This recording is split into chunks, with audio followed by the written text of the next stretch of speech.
terrorism is a very real concern. On September 1st, 2001, a terrorist group by the name of Al-Qaeda attacked the United States by hijacking 2 commercial planes and crashing them into 2 main buildings in New York City, resulting in the death of thousands of people. Ever since this day, security measures for travel throughout the world have been forever changed in fear that something like this tragedy would happen again. Since 2001, American officers of the Federal Bureau of Investigation and the Central Intelligence Agency worked tirelessly to track down this vicious terrorist group leader, Osama Bin Laden. On a day long awaited in 2011, nearly 10 years after the horrifying event, Osama Bin Laden was finally found and destroyed by the American government. Here's how it happened and how Osama Bin Laden's last day of life went. Abbottabad, Pakistan. For the past 5 years, Osama Bin Laden had concealed himself in a $1 million mansion surrounded by a few of his wives, children, and grandchildren, as well as his security team that consisted of 2 loyal members of Al-Qaeda. Everything had been going smoothly, and for these years, no one had any idea where Bin Laden was hiding.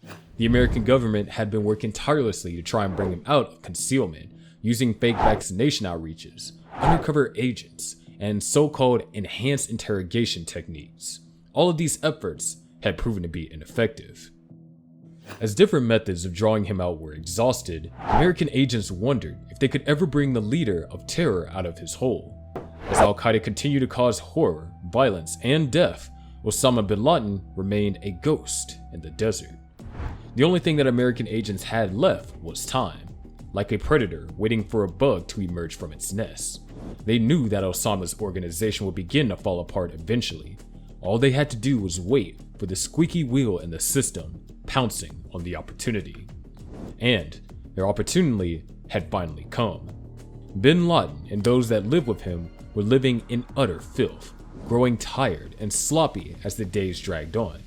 The leader's security guards had grown weary of his detail, wondering if the past years of their lives were really worth devotion to protecting a man that would ultimately be found. They knew that it was only a matter of time before the US government discovered the compound. Did they really want to be caught in the crossfire?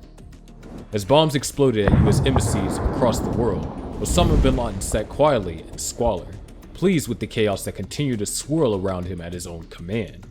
While his compound became filthier and filthier, and as the US got closer to finding out where Osama was hiding, the last day of his life would prove to be one that would go down in history nearly a decade after that fateful day in New York City. The day before Osama's death was a usual one, a day inside his self-made prison, full of extensive measures to hide his identity to the public. He walked outside for fresh air wearing a cowboy hat in case helicopters or satellites were above. He went inside and watched video recordings of the efforts to uncover his location, efforts which, until this day, had failed. He reviewed letters that he had received through his courier network, a trail of transporters that would deliver information back and forth undetected. Osama was still, to this day, confident in the fact that he had a perfect system in place to remain hiding indefinitely. But he had no idea that the CIA had been onto him for almost a year, discovering his location almost 8 months before this day. In the months before, the American government had confirmed Bin Laden's location by following a communication trail since that day in 2001. The trail had finally paid off in August of 2010, finding that he escaped from American-occupied Afghanistan to enemy-ridden Pakistan. Even though they were visually confirmed that Bin Laden was in the compound, American intelligence agents acted on their best judgment to determine that he was there. Now it was up to them to formulate their own perfect plan, a plan to take down Osama Bin Laden once and for all, without interference. The CIA had collaborated with Navy SEALs stationed overseas, as well as local collaborators in Pakistan. They put together a team of only the best to carry out what would most likely be the most important mission of their lives. They readied their Black Hawk helicopters and ensured that every second of their plan was rehearsed, spending months surveilling the compound for any weak spots. They could not and would not fail. On May 2nd, 2011, the unassuming Osama Bin Laden had no idea that this would be his last day alive. American troops did not inform Pakistan of their planned attack on Bin Laden's compound, so they would remain just as concealed as Bin Laden had been for the past 9 years. The risk was great, but the payoff was huge. At 3:30 a.m., Bin Laden was laying down for another night of sleep among filth and trash, while the US launched its raid with about 24 men, a military dog and his handler.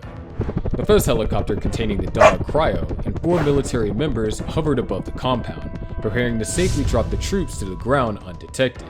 They were just about to send their first troop down when the helicopter began to shake. It had been caught in a wind vortex, quickly losing its footing and scratching one of the walls of the complex. The pilot quickly flew the craft nose first into the ground, allowing the troops to escape shockingly unhurt. As they emerged from the failed attempt at the complete silence, the troops held their breath as they awaited retaliation from inside the mansion. To their surprise, minutes had gone by without a sound. Were they really safe? As they became reunited with other set of troops, the now completed team prepares to breach the inner walls of the compound. They had been preparing for this moment, and the future of the world lay in their hands. As they carefully attached explosives to the outer door of the complex, they took one deep breath as they prepared for the most important minute of their lives. Every second counted. The sizzle of the explosives being lit rang out like alarm bells, while the troops' hearts stopped in anticipation for the explosion. Once the boom of the explosives sounded, the race against time began to capture the ultimate enemy of the United States. As they entered the compound, they first encountered a room with 2 men, neither of which being the man they were looking for. They were quickly detained as other soldiers pressed forward. As they moved, they constantly encountered more groups of children, and the soldiers were careful to keep their small hearts and minds protected from what was about to happen. Luckily, the first floor yielded little results as far as resistance, so they moved upstairs in search of their long-awaited villain. As they ascended to higher and higher heights, they were met with more and more resistance. Dodging bullets and fighting back valiantly, they made their way through the compound relatively unscathed, desperately looking for Bin Laden. What if they had been wrong? What if he wasn't here? Were all these lost lives for nothing? As they continued to fight and defeat enemy soldiers, the American troops had made their way to the 3rd floor, one that was eerily quiet. The only sound was the beating of their own hearts, as they could barely situate themselves before they saw a head peek out the bedroom door. None other than Osama Bin Laden. They began to fire rounds at him immediately, wounding Bin Laden and causing him to retreat back to his bedroom. His wives had intervened to try and stop the impending doom of their husband, laying on top of him to create a human shield of his defense. Knowing how painfully misled these women were, the soldiers pushed past them without injury, uncovering the evil beneath him. It was then that Bin Laden's life was ended without hesitation. His last day on Earth displayed for the president and his colleagues to see as they watched through a drone's video feed. The buzz of the radio to the home base was heard, with a soldier on screen reporting, "For God and country, Geronimo, Geronimo, Geronimo." The signal that their mission had been successful in less than 10 minutes. The mission would go down as one of the most efficient and successful military missions in history, with a real-life supervillain eliminated from the world. Unfortunately, one man is never the end of horrific terrorist organizations that aim to infect the world. The fight will never be over. If you want to see more videos like this, don't forget to like, subscribe, and hit the bell notification. But until next time.